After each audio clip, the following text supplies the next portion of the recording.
ಬೆಂಗಳೂರು ಉತ್ತರ ಲೋಕಸಭಾ ಕ್ಷೇತ್ರ ವ್ಯಾಪ್ತಿಯ ಹೆಗ್ಗನಹಳ್ಳಿಯ ಬೃಹತ್ ಸಮಾವೇಶದಲ್ಲಿ ದೋಸ್ತಿ ಅಭ್ಯರ್ಥಿ ಕೃಷ್ಣ ಬೈರೇಗೌಡ ಪರ ಸಿಎಂ ಕುಮಾರಸ್ವಾಮಿ ಪ್ರಚಾರ ನಡೆಸಿದ್ರು. ಈ ವೇಳೆ ಮಾತನಾಡಿದ ಅವರು, ದೇಶದ ಭದ್ರತೆ, ದೇಶದ ನಾಯಕತ್ವ ಇವೆರಡೇ ಬಿಜೆಪಿಗೆ ಇರೋ ವಿಷಯಗಳು. ಸೈನಿಕರ ಸಾವನ್ನ ಪ್ರಧಾನಿ ಬಂಡವಾಳವನ್ನಾಗಿ ತೆಗೆದುಕೊಂಡಿದ್ದಾರೆ.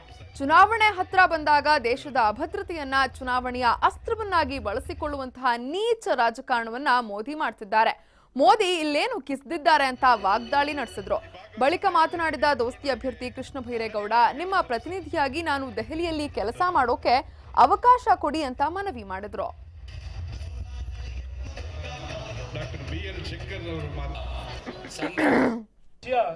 ದೇಶದ ಭದ್ರತೆ ಮತ್ತೊಂದು ದೇಶದ ನಾಯಕತ್ವ. ನರೇಂದ್ರ ಮೋದಿ ಅವರು ಈ ದೇಶಕ್ಕೇನು ಯಾವುದೇ ರೀತಿಯ ಒಳ್ಳೆಯ ಕೆಲಸಗಳನ್ನ ಮಾಡೋದಿಲ್ಲ.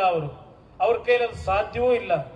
ಆದ್ರೆ ಒಂದು ಚುನಾವಣೆಗಳು ಹತ್ತಿರ ಬಂದಾಗ, ಚುನಾವಣೆಗಳು ಸಮೀಪ ಬಂದಾಗ ನರೇಂದ್ರ ಮೋದಿ ಅವರು ಬಳಸ್ತಕ್ಕಂತ ಒಂದು ಅಸ್ತ್ರ ಈ ದೇಶದ ಅಭದ್ರತೆ, ಈ ದೇಶಕ್ಕೆ ಪಕ್ಕದ ದೇಶದ ಯಾವೊಂದು ದಬ್ಬಾಳಿಕೆ ದಾಳಿ ಆಗ್ತದೆ ಅಂತಕ್ಕಂಥ ಒಂದು ವಿಷಯವನ್ನ ಮುಂದಿಟ್ಟು ದೇಶದ ಜನತೆಯಿಂದ ಮತ್ತೊಂದು ಬಾರಿ ಮತವನ್ನು ಪಡೆಯತಕ್ಕಂತ ಕೀಳು ಮಟ್ಟದ ರಾಜಕಾರಣವನ್ನು ಮಾಡತಕ್ಕಂತ ವ್ಯಕ್ತಿ ಅನ್ನೋದನ್ನ ಅವತ್ತು 2 ವರ್ಷಗಳ ಹಿಂದೆ ಒಬ್ಬ ನಿವೃತ್ತ ಅಧಿಕಾರಿ, ರಕ್ಷಣಾ ಇಲಾಖೆ ಅಧಿಕಾರಿ,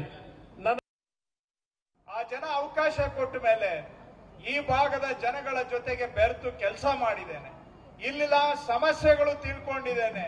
ಇಲ್ಲಿನ ಜನಗಳನ್ನ ಅರ್ಥ ಮಾಡ್ಕೊಂಡಿದ್ದೇನೆ. ಈ ಜನಗಳ ಜೊತೆ ಬೆರೆತು ನಾನು ಸಹ ನಿಮ್ಮಲ್ಲಿ ಒಬ್ಬನಾಗಿ ಕೆಲಸ ಮಾಡ್ಕೊಂಡು ಬಂದಿದ್ದೇನೆ. ಈ ಭಾಗದಲ್ಲಿ ಇಡೀ ಬೆಂಗಳೂರು ಉತ್ತರ ಎಷ್ಟೇ ಬ್ಯುಸಿ ಇದ್ರು, ಏನೇ ಕೆಲಸಗಳಿದ್ರು, ಫಸ್ಟ್ ಹೋಗಿ ಎಲ್ಲರೂ ತಪ್ಪದೆ ಮತ ಚಲಾಯಿಸಿ ಒಳ್ಳೆ ಅಭ್ಯರ್ಥಿನ ಆಯ್ಕೆ ಮಾಡಿ. ನಮ್ಮ ಸರ್ಕಾರ ನಮ್ಮ ಹಕ್ಕು. ಸೊ ಹಾಗಾಗಿ MP ಎಲೆಕ್ಷನ್ಸ್ ಬರ್ತಾ ಇದೆ. ನಾನು ವೋಟ್ ಮಾಡ್ತಾ ಇದ್ದೀನಿ, ನೀವು ಸಹ ವೋಟ್ ಮಾಡಿ ಈ ಒಂದು ಜವಾಬ್ದಾರಿನ ಸರಿಯಾಗಿ ನಿಭಾಯಿಸ್ಕೊಡಿ. TV5 ಅಭಿಯಾನದಲ್ಲಿ ನಾನು ಸಹ ಕೈ ಜೋಡಿಸ್ತಾ ಇದ್ದೀನಿ, ನೀವು ಸಹ ಕೈ ಜೋಡಿಸಿ. ಎಲ್ರಿಗೂ ಒಳ್ಳೆಯದಾಗಲಿ. ಮತ ಚಲಾಯಿಸಿ. ನಮ್ಮ ಮತ ನಮ್ಮ ಹಕ್ಕು. ಇದು TV5 ಕಳಕಳಿ.